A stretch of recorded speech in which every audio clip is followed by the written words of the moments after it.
خاطر وتاتي اهلا وسهلا مرحبا بكم يا جماعة الخير مساء الخير عليكم مازال الفلا والسلام عليكم. J'espère que vous allez bien, j'espère que vous vous portez bien.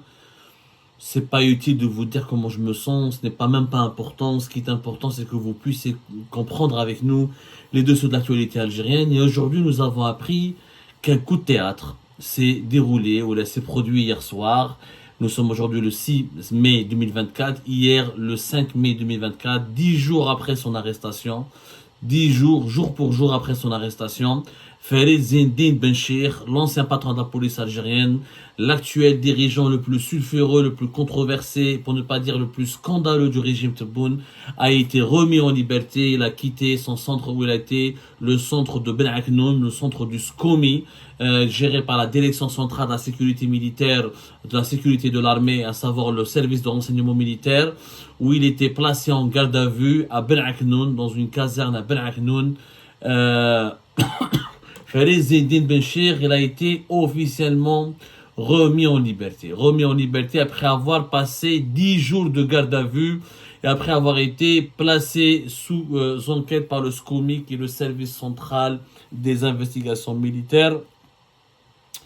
Et le service central voilà, le service central des opérations militaires. Voilà, quelque sorte, c'est l'équivalent de la caserne Antar de la DGSI, de la Direction générale de la sécurité intérieure. وحكينا لكم وين كان Farid Zindine Benchir. Il se trouvait dans l'ancienne caserne qui abritait jusqu'à 2014, 2015, jusqu'à même 2014, on va dire 2013, 2014, le CDD, le centre de diffusion et de la presse de l'ex-DRS Ben Aknoun. Farid Zindine Benchir était mis en enquête pour complot contre les services de renseignement algériens, et la sécurité militaire était en train de préparer son inculpation, une enquête sérieuse, une enquête assez sérieuse pour le mettre en cause à la suite de son implication dans des manœuvres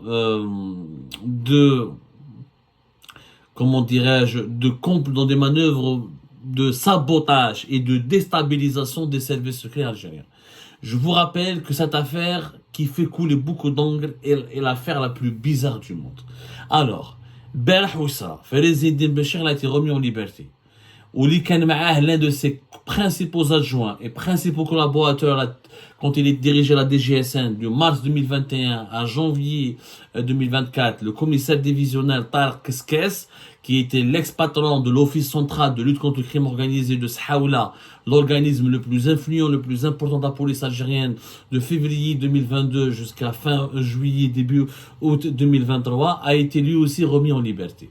Par contre, le commissaire Bellawar, qui était le directeur, le commissaire divisionnaire Hakim Bellawar, qui était Hakim Bellawar, qui était le patron de la direction de la communication de la DGSN, est toujours maintenu en garde à vue avec Nourdine Khattel, le fameux polémiste, journaliste et lobbyiste raciste, très connu, controversé, connu pour ses prises de position extrêmement sulfureuses et extrêmement choquantes, Nourdine Khattel, et on en a déjà parlé, qui est l'un des porte-parole et tête pensante du courant conservateur et nationaliste, le courant nationaliste et conservateur, le BDC à Novembaria. Lui, il est toujours maintenu en garde à vue avec les frères Ben Nasser, le colonel Boualem Ben Nasser, ex-officier, un officier haut gradé des services de renseignement qui travaillait à la direction de la documentation de la sécurité extérieure, et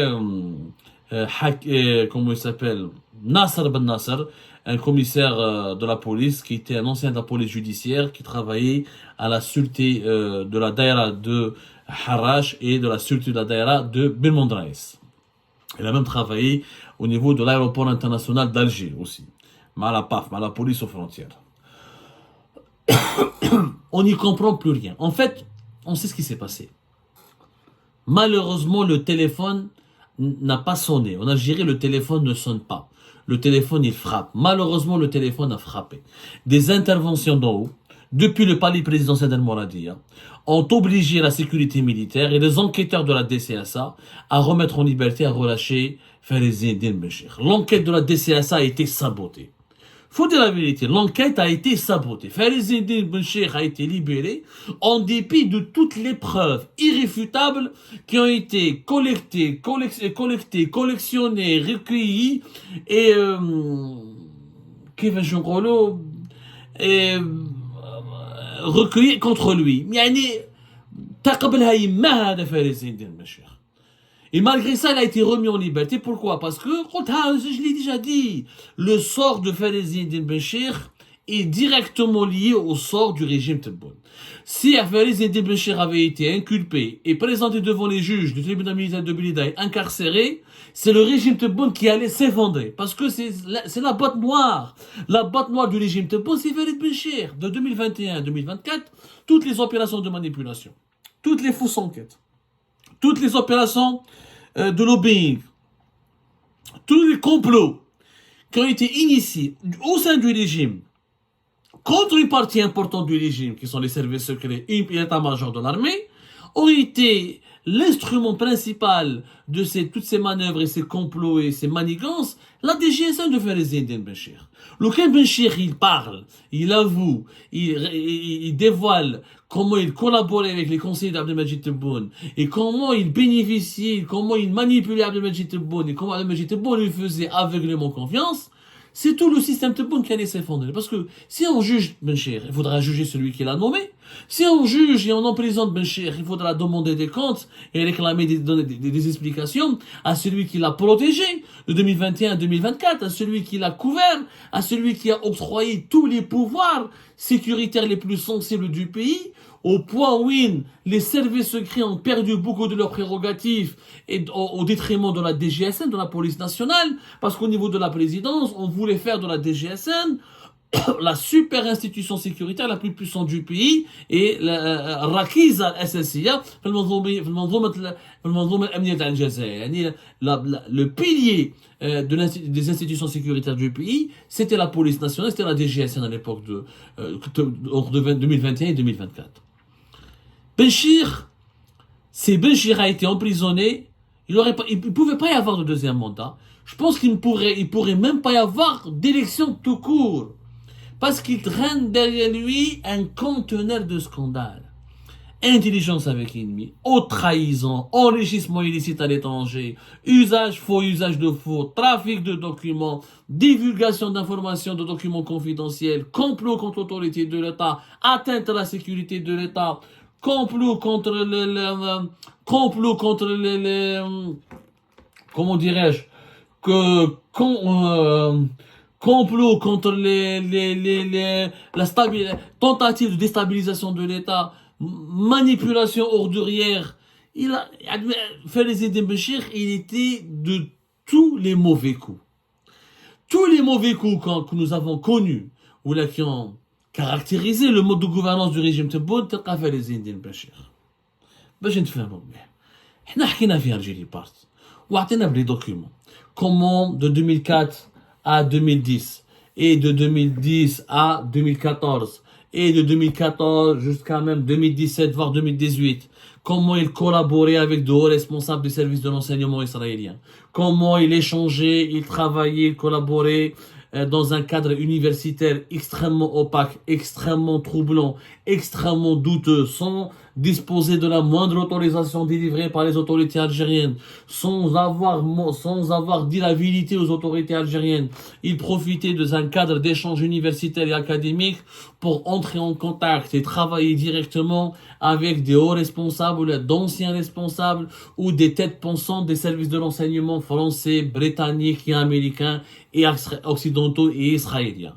On l'a expliqué, on l'a raconté, les émissions sont sur Algérie Part, les documents sont sur Algérie Part, les soi-disant publications et recherches académiques menées par Farid Eddin Ben Cheikh n'étaient que de la poudre aux yeux, ce n'était qu'un moyen pour lui qui lui permettait de voyager régulièrement à l'étranger, notamment en France et à Paris, ville dans laquelle il a fait du business. Il s'est offert un hôtel, un bar hôtel. Ensuite, il a fait des papiers à travers un mariage blanc. Ensuite, il s'est beaucoup enrichi à travers un réseau de connaissances au sein des services de sécurité de l'enseignement occidentaux et israéliens. Ensuite, il est devenu un soi-disant expert, le seul expert experts, comme de tout le monde arabe, de tout le continent africain, il n'y avait que l'Algérien Fares Eddine Benchir qui était régulièrement photographié, qui rencontrait, qui assistait les séances de travail, invité, courtisé par des cercles académiques gérés, formés, dirigés que par des anciens des services secrets occidentaux israéliens. La bain.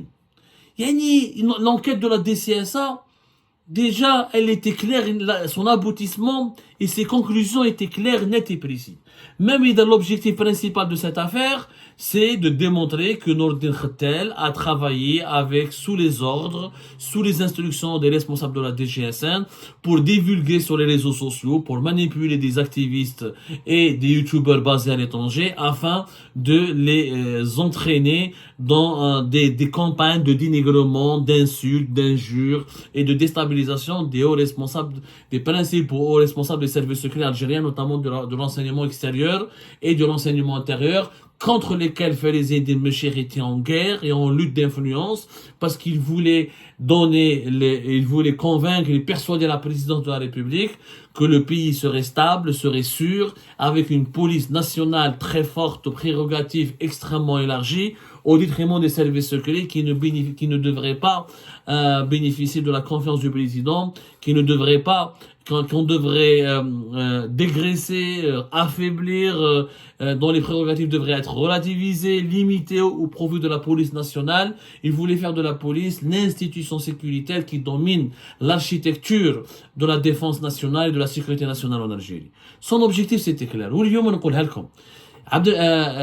Fares Eddine Benchir, il veut absolument trouver un poste de conseiller au niveau de la présidence pour s'immuniser contre les poursuites judiciaires qui pèsent à son encontre. Parce qu'il y a toutes les preuves. En Algérie Park, nous avons tout dévoilé. Ou les services de sécurité en Algérie, d'ailleurs, l'enquête.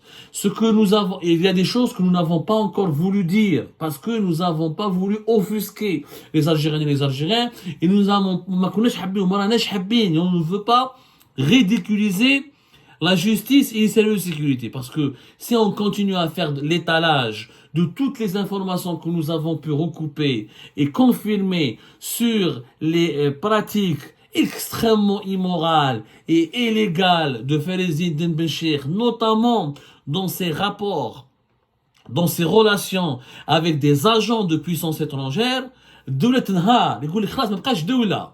يجي واحد ان بريزيدون على الريبوبليك ماشي تبون يحكي لك على لا سوفرينتي ويحكي على لونتيسيونيزم ويدافع على فلسطين ويهضر على غزه ويتكلم على لا سيكوريتي ناسيونال alors que lui-même a nommé à la tête de la police un traître.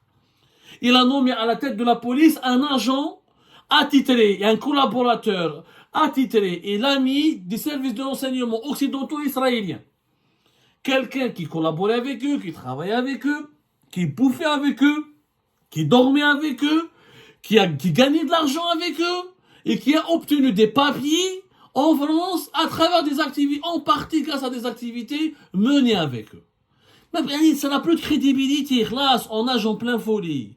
انا نقولها لكم رانا l'Algérie هذه n'a plus aucun sens. ما تقدرش تجي انت تهضر لي على لا سوفرينتي وانت يا الباترون دو لا بوليس الجيريان داير مارياج بلون en France باش يدير لي بابيي وانت لو باترون دو لا بوليس الجيريان de 2021-2024 خدام مع les Israéliens ou les Français, les Britanniques, les Américains dans des rencontres supposément académiques qui n'ont jamais été contrôlées par les autorités algériennes, qui n'ont jamais abouti à des travaux de recherche bénéfiques réellement pour l'Algérie en tant qu'État souverain et bénéfique pour la recherche scientifique sur la criminalité ou les différentes formes de criminalité en Algérie. D'ailleurs, Fares Eddine Benchir, il a écrit un ou les deux bouquins. Ces livres n'ont jamais été reconnus comme une référence mondiale. Il n'a jamais été salué par les universitaires sérieux dans son domaine comme étant une référence. Il collabore uniquement et comme par hasard qu'avec les cercles académiques ou qui sont gérés et créés et mis en place par des anciens des services de l'enseignement israéliens et occidentaux. ما شفناهش دار une conférence dans un autre pays, راح la Chine, راح la Russie, راح l'Afrique, non, il travaille qu'avec la France ou là dans des salons qui sont uniquement fréquentés, pénétrés, gérés, dirigés, élaborés des anciens responsables des services secrets occidentaux et israéliens. Donc c'est-à-dire il n'y a même pas eu besoin d'enquête. Il n'y a même pas eu besoin d'enquête. Comment quelqu'un qui dirigeait la sûreté de wilaya de Béchar et de Ouergla, deux régions stratégiques du pays, a pu être autorisé pour mener des activités soi-disant scientifiques et académiques avec des responsables, d'anciens responsables des services d'enseignement israéliens et occidentaux. Le tableau, il est clair. Il n'y a pas une ombre au tableau. Il n'y a pas une ombre au tableau. Souveraineté nationale, sécurité nationale, et vous faites des lois pour punir celles et ceux qui violent la sécurité nationale. La plus grande violation, c'est pas une violation, le plus grand viol contre la sécurité nationale était la nomination de Félix Eddin Benchir et son maintien à la tête de la police algérienne et toutes les prérogatives qui lui avaient été accordées de 2021 à 2024. Le cas de Benchir, le tribunal militaire, s'il commence à parler, il va ramener avec lui il faudra mobiliser tout un bus pour ramener un ensemble de conseillers et de responsables de la présidence. Le téléphone a sonné. Des conciliabules le plus haut sommet de l'État ont été menés pour obtenir la libération, on va dire peut-être momentanée, parce que c'est ça, difficile de protéger Benchir. Mahrouk, harg rohou, khlas, il est affiché, il est grillé, très difficile de compte, jusqu'à quand? Peut-être que Benchir a survécu aujourd'hui. Il ne survivra pas longtemps. Parce que d'abord, il s'est créé beaucoup d'ennemis, il a fait beaucoup de conneries, il s'est grillé, il a trop de dossiers contre lui, il y a trop de preuves contre lui. Donc, c'est-à-dire, c'est comme si on arrêtait quelqu'un en flagrant délit. Félix Eddin Benchir, il était en flagrant délit d'intelligence avec puissance étrangère, d'enrichissement illicite, de corruption et de complot contre certaines institutions de l'État. Slik Lyon, Slik longtemps.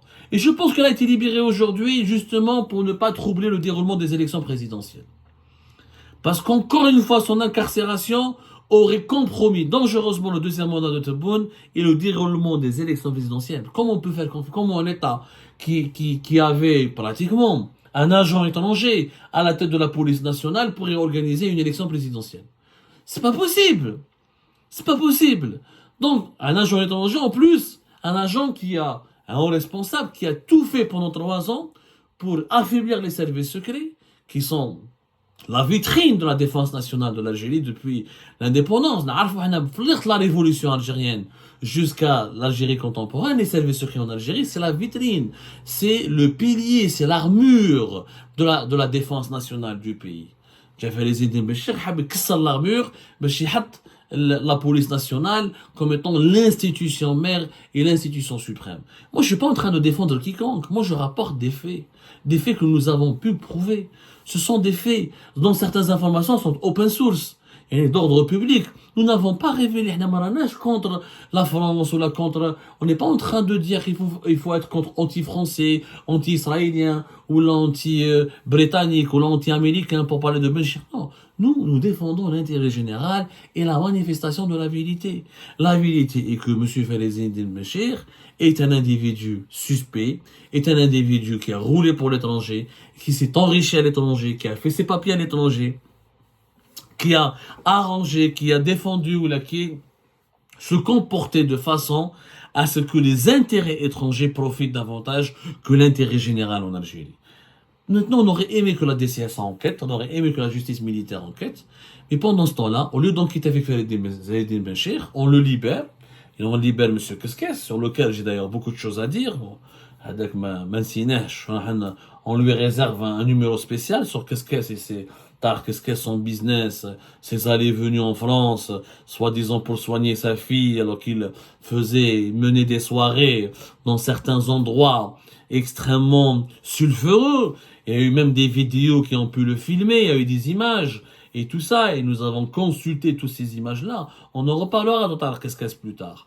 Mais ce qui est incroyable, c'est qu'on libère Félix Eddin Benchir, on laisse Nourdine Khattel, en garde à vue, et on laisse les frères Ben Nasser.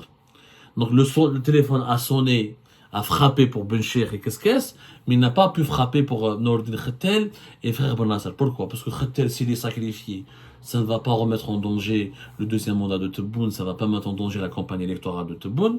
Ou les frères Ben Nasser, c'est Zouaoula, Baba Met, c'était un général, Meskin Met, en 2005, ils sont détestés, ils n'ont pas d'influence, ils n'ont pas de réseau, personne ne peut les défendre, on ne veut les défendre. Khaliهم tani qu'on garde à vue, je rappelle que ces gardes à vue ont commencé depuis le 2 avril. Ça fait plus d'un mois. Ça fait plus d'un mois pour le colonel Ben Nasser et son frère Nasser Ben Nasser qui sont en garde à vue. Eux, ils sont maintenus en garde à vue. Pourquoi? On va nous faire croire que Nourdin Krtel utilisait Rebouana Ben Nasser, tous les deux, tout seuls, de leur propre chef, ont monté tout un complot contre les services secrets algériens. Soyons sérieux, qui va vous croire?